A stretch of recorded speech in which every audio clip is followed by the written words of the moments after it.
Israel has ruled out allowing basic resources or humanitarian aid into Gaza until Hamas releases the hostages it abducted during the weekend attack.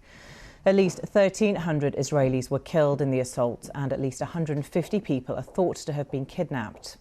Israel's total blockade of Gaza means food and clean water are running out. The mains electricity is cut and raw sewage is building up in the streets. Gaza's health ministry says Israel's sustained bombardment has now killed more than 1,400 people, nearly a third of them children. The Red Cross says the blockade risks turning Gaza's hospitals into mortuaries, warning fuel for generators could run out on Thursday. But Israel's energy minister has insisted no electricity, fuel or water supplies will be turned on until the hostages are home.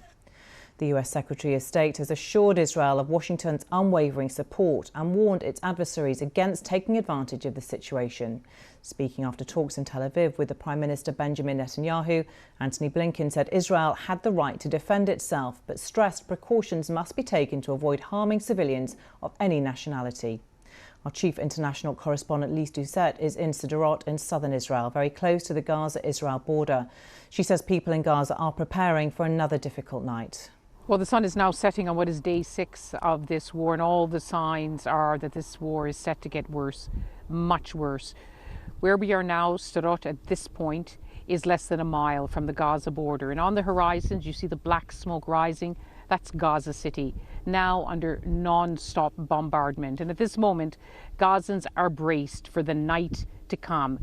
Many now saying they hate the night, a time of intense aerial bombardment that they have never seen in their lives. And here on this side throughout the day, there's been the constant crack of Israeli artillery firing into Gaza. We've also heard the deafening blast of the air defense system Israel uses, the Iron Dome, to intercept missiles fired by Hamas.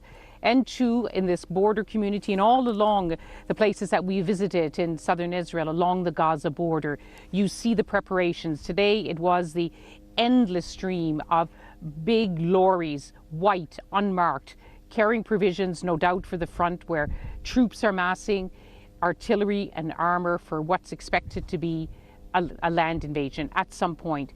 The military piece is getting into place.